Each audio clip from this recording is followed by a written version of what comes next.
Alright guys, welcome back. It is time for another voiceover slideshow. I'm hoping the audio is better in this video. I am just trying so many different microphones, trying to get a decent one that the sound is half decent. I'm just not having too much luck here. But anyway, this is a collection of footage from the work this year on the farm here. A lot of it's spraying and different jobs, but I wanted to make this video to answer a question that has come up quite a few times. I've gotten several guys ask me this before, and even gotten some private messages on it as well. And it's a very fair question. It's definitely something that I have no problems answering. You guys know my videos by now. You know I'm trying to be as honest as possible. So, so I don't ramble on here. It's going to be a very long-winded answer. But the question is, how can I make a go of it on a small scale like this, hiring somebody to do my planting and harvesting? How can I afford to be able to do this, having to pay somebody to do that? And I will add something to that question. Some guys might not know it, but I do pay for the hauling as well. The custom harvester brings his own trucks and hauls the grain for me. Now granted, it's only going maybe 10 miles and it's not a major bill, the hauling, but it is part of it as well.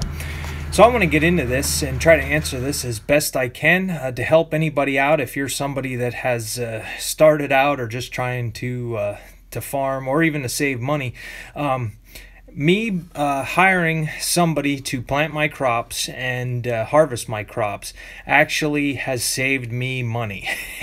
And I'll explain it. I want to try to get into this as best I can and try to kind of lay this out. A little bit of background. Okay, the guys, first of all, this isn't going to be everybody's experience. It's going to be basically limited to your area. What area, who's farming around you is going to be kind of how it goes as far as how you guys can make this work for yourself. I got very lucky. I know I'm very fortunate to be where I'm at and have the neighbors that I have. So when I first got started in this operation, I have a 70-year-old neighbor, and his farm, I don't know his exact acres. Not many of us know each other's acreages here. It's just not something we ask or compare or anything like that. But I'm gonna guess he does maybe 50 more total acres than I do. He had started with this I'm going to call it a custom planting and custom harvesting crew. They are farmers and they do farm, but they are the grain buyers. Some of you might know that already. But they have been planting my neighbor's farm. He's in it, like I say, he's in his 70s. I used to work for him when I was younger. We used to chisel, disc, harrow, and plant everything over there. I used to do a lot of the tillage stuff. I used to help him bale hay, put hay away, straw, all that kind of stuff. So it's probably a good 10 years or more. It might be closer to 15 years now that we haven't been doing that. He has hired these guys to come in and no-till everything. Now granted, he has his own combine. He does do his own combining, but depending on his breakdowns, like last year, he did have them cut the beans. So anyway, he's had these guys come in, and the subject came up when I first started. I had asked him if he wanted to sell me his corn planter. He had a John Deere 7000 6-row 30-inch corn planter that he wasn't using.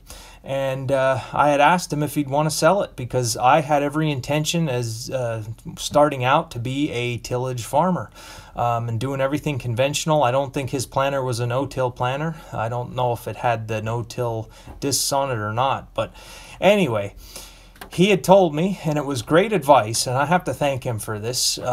He had said, don't even bother. He said, leave your money in the bank. Don't buy tillage equipment. Don't buy my planter. I mean, he could have made money. He could have sold me his planter, but he was trying to help me out and said, no. He said, get these guys to plant your crops no-till. He said, it's going to save you money.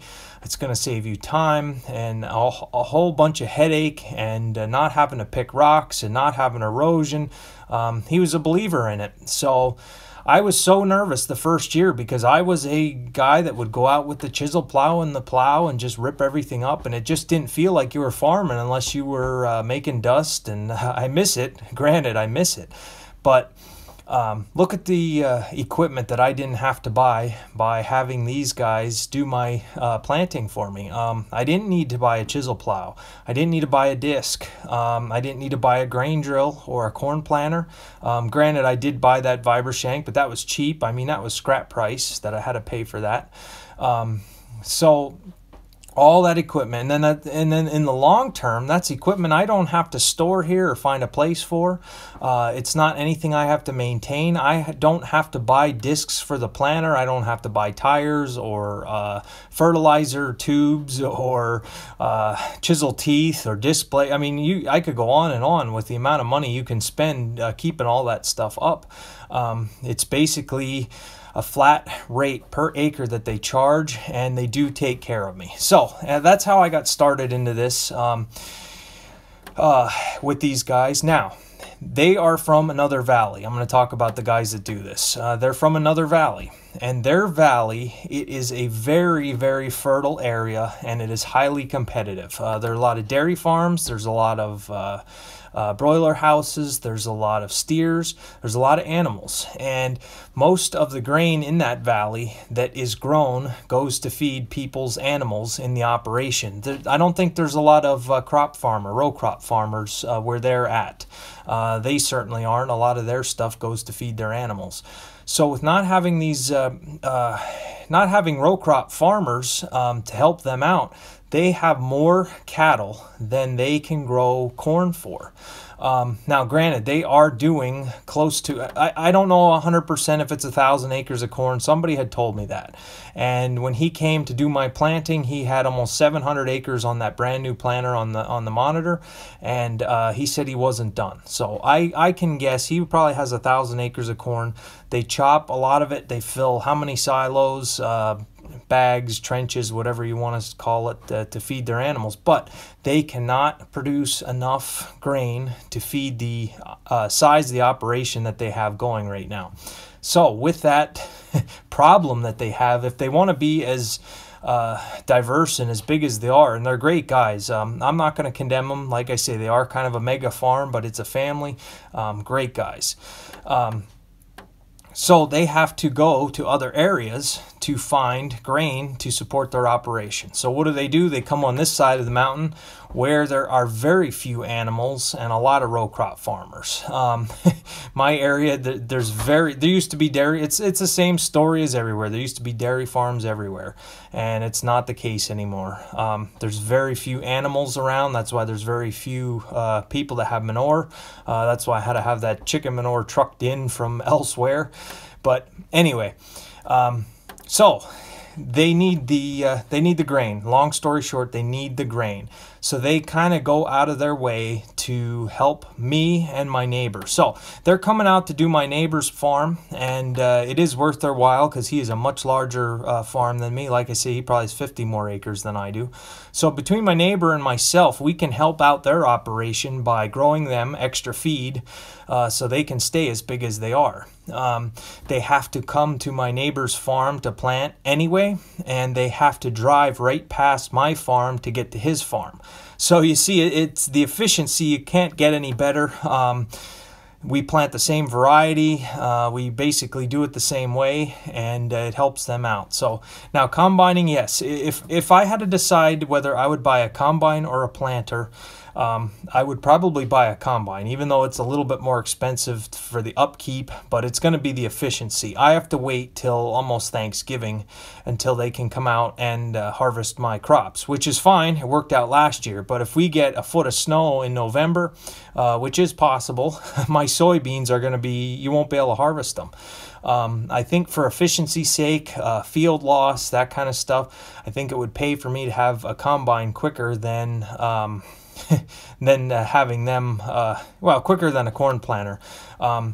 So looking at the technology that they were able to bring here, now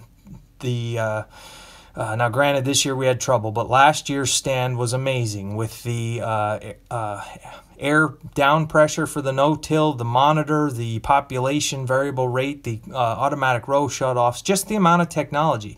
And I was going to use an old Now, granted, there's nothing wrong with a 7,000 John Deere planter. I know a lot of guys use them. I had one, and I like them. But I'm looking at what they're able to bring to my operation. I mean, hundreds of thousands of dollars that they had to buy, that they have to maintain, and I just have to pay a per acre rent. In the long term, basically what I'm trying to say here, I did figure out what it would cost for what they charge me to combine, for what they charge me to plant, for what a decent planter would cost me to do it the way I'm doing it now with the air down pressure. We need good down pressure here just because of the rocks and the terrain. So if I were to buy a planter at, I don't know, just say 20,000 that could do a half decent job, that I know I can have the down pressure and be able to set everything up close to what they're doing, I could have them plant the crops for I don't know how many years. I mean, years and years and years for what my bill is for them. So it's kind of a little bit of they help me, I help them, is what it is. So if you live in an area where you have a lot of row crop farmers, then it's going to be tough to do it that way. I think in the long run, they are able to save a little bit of money doing it the way they're doing it, because the grain is coming right from farms rather than them having to go buy feed at like a elevator. I think they're getting it at a half decent price, and there's a little bit of positives on our end with them also. I mean, I don't want to get into the financials totally, but they do help us out a little better than I think we would be able to do hauling it to a grain elevator. So I know from the outside it's hard to see how things work, just as a viewer watching videos, just seeing every day go by. But behind the scenes, it's set up to be a very solid business model.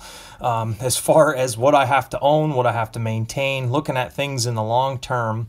Yeah, granted, I could buy myself a John Deere 7000 planter with the no-till, but it's not going to be the stand or the, not like I said, granted, this year we had some trouble. But last year's stand was, I'm using last year as an example. Last year's stand was absolutely amazing.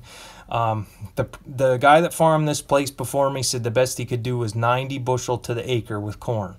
And my first year here, we averaged 158. And I think all that changed was the technology with the corn planter. He was using a 1970s, 60s, 70s Cyclo 400 air planter, and it was not really heavy enough. Plus, he was conventional tillage. And I remember I lived here when he was growing corn, and I remember how the fields with all the rocks and everything, how it was. There's just a lot of bare space, even more so than what I had to deal with this year. So it's just upgrading the planter made a huge difference, getting a better stand, being able to set your population and counting on them that's what's there. So like I said, it's there's a lot of things going on behind the scenes. A lot of deals are worked out. But if you run into that type of situation, that if you can have somebody in your area that is big, a lot of times the big guys want to be big and they want to stay big, and sometimes they need the smaller guys to help them out to stay big. If that makes any sense, I don't know. It's pretty late at night here, so but yeah, it was a very fair question. I was asked it a couple times, and I just wanted to give a very long-winded answer here. To let you guys know that, yes, this is, it may seem with how fancy their equipment is that it would cost me more to hire somebody to do it versus owning the equipment myself. But this isn't your typical custom operation. It's not $100 or $200 an acre to harvest. It's nothing like that at all. It's a farm that needs the feed, or they have to get rid of cattle. They just don't have the row crop farmers in their valley. And they have bought grain from other row crop guys here in the valley that have their own machines, and they were full. Either their grain bins were full, or the elevator wasn't taking any. A lot of guys here have taken grain to them and said, "Hey, I have some extra corn. Do you need it?" And they said, "Absolutely," and they buy it right off the truck.